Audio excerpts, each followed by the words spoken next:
আমরা আজকে আসছি গারে সৌর সরি গারে নূর, জাবালে নূর, হেরা গুহা। জাবালে নূর মানে নূর পর্বত, জাবাল মানে পর্বত, নূর মানে আলো, আলোর পর্বত বলা হয় কারণ এখানেই কোরআন নাজিল হয়েছিল। এটা হচ্ছে তার প্রবেশ পথ। এখানে কিছু দোকানপাট হয়েছে। আমরা সামনে যাব।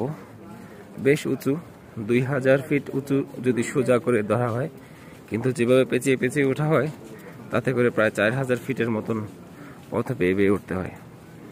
আমরা এবং পুরো রাস্তাটাই এটা সিঁড়ি করা আছে, যেটা আগে এরকম করা ছিল না। জাবালে সৌরের ক্ষেত্রে যেটা হয়েছে, আমরা দেখেছি যে ওখানে সিঁড়ি করা নাই, খুব কষ্ট করে উঠতে হয়। এটা মোটামুটি একটা সিঁড়ির ব্যবস্থা করা হয়েছে, সিঁড়ির মতন করা আছে, মোটামুটি ওইটার থেকে একটু কষ্ট কম। আমরা সামনে যাচ্ছি, সবটুকু দেখাবো আপনাদের ইনশাল্লাহ। এই ধরনের কিছু দোকানপাট হয়েছে এখানে, আধুনিকতার ছোঁয়া এই জিনিসগুলো এখানে হয়েছে। এটা মিউজিয়ামের মতো করেছে তারা। প্রতিদিন হাজার হাজার দর্শনার্থী এখানে এটা দেখার জন্য আসে। আলোর গুহা বলা হয় এটাকে, কারণ হচ্ছে যে এখানে কোরআন নাজিল হয়েছিল। হেদায়েতের গ্রন্থ, আলোর গ্রন্থ, মানবতার মুক্তির গ্রন্থ কোরআন এই হেরা গুহায় অবতীর্ণ হয়েছিল।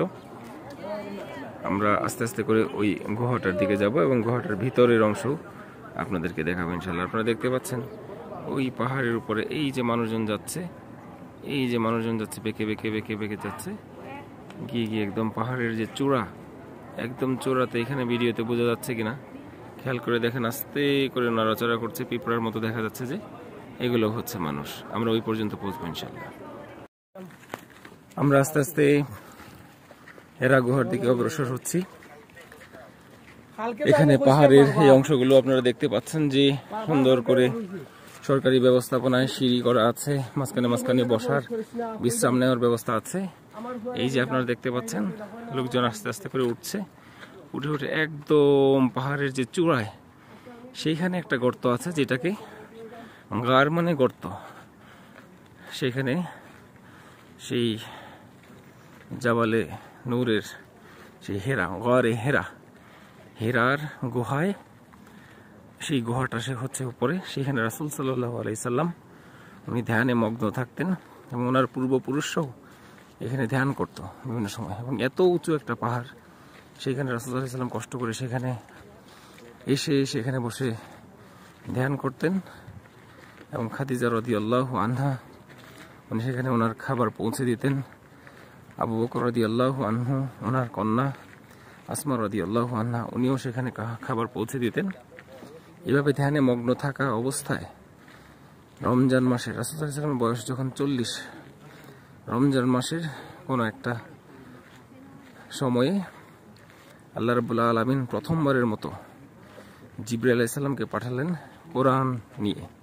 এবং জিবরাইল আলাইহিস সালাম এখানে এসে রাসূল সাল্লাল্লাহু আলাইহি ওয়াসাল্লামকে বারবার বলছিলেন যে আপনি পড়ুন, ইকরা, আপনি পড়ুন। রাসূল সাল্লাল্লাহু আলাইহি ওয়াসাল্লাম বলছেন আমি পড়তে জানি না, আমি পড়তে জানি না, আমি পড়তে জানি না।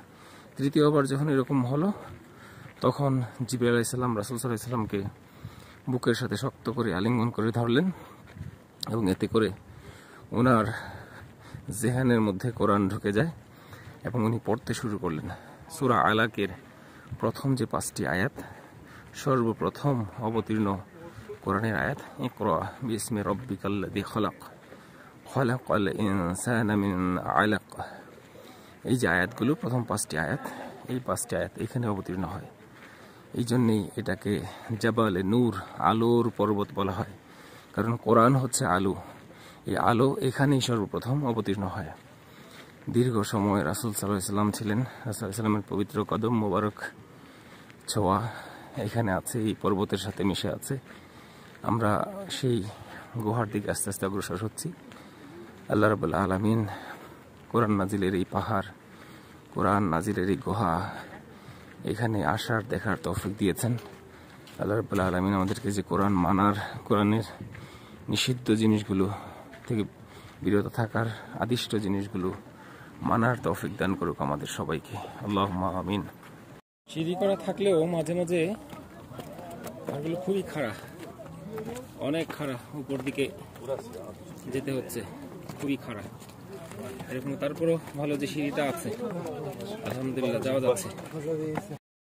আমরা এত দূর ওঠার পরও এখনো আরো অনেক দূর বাকি।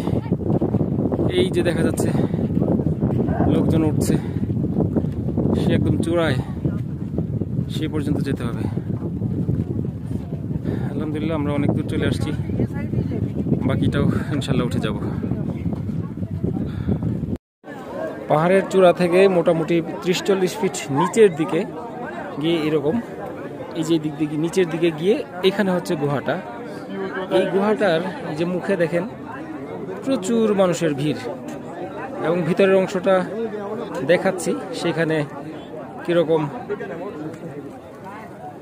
যে দিক দিয়ে মানুষ ঢুকছে সেই দিক দিয়েই বের হতে হচ্ছে, যার কারণে একজন কোনোভাবে ঢুকতে পারলেও সেই দিক দিয়েই যেহেতু বের হতে হচ্ছে, জায়গাটাতে অনেক চাপ সৃষ্টি হয়ে যাচ্ছে, প্রচন্ড ভিড়। এবং যে দিক দিয়ে বের হচ্ছে দেখেন মানুষগুলো বসে আছে, আমি দেখাই, একদম ওদের গা ঘেঁষে পিছন দিক দিয়ে কয়েক হাজার ফিট নিচে, একটু স্লিপ করলে সেখানে পড়ে যাবে। একটু যদি স্লিপ করে, যে জায়গাটা দেখেন, এই যে মানুষগুলো বসে আছে, এই যে 3-4 মানুষ বসে আছে দেখেন এই গুহাটার উপরে, এই অংশ পিছনে একদম কয়েক হাজার ফিট নিচে পড়ে যাবে, এই যে নিচের জায়গাটাতে পড়ে যাবে। এরকম রিস্ক নিয়ে কিন্তু এই জায়গাটাতে বসে আছে লোকজন। পাহাড়ের চূড়া থেকে মোটামুটি আরো 30-40 ফিট নিচে পেঁচিয়ে নিচ দিকে আসলে এখানে হচ্ছে এখানে অনেক মানুষের ভিড়, ঢোকা খুবই মুশকিল, খুবই মুশকিল, অনেক মানুষের ভিড়। যারা একবার ঢুকেছে তারা বেরো হতে পারছে না, বের হওয়ার রাস্তাটা নাই। পাহাড় একদম ডিঙিয়ে এরকম খারাপ পাহাড়, উপর দিকে এইদিকে তারা যাচ্ছে। আমরা চেষ্টা করি দেখি ভিতরে ঢুকতে পারি। এই জায়গাটা আমরা গাড়ি শহরে চলে আসছি, এখানে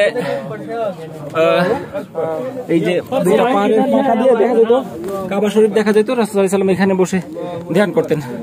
শেষ পর্যন্ত এখানে আসছি। আল্লাহু আকবার।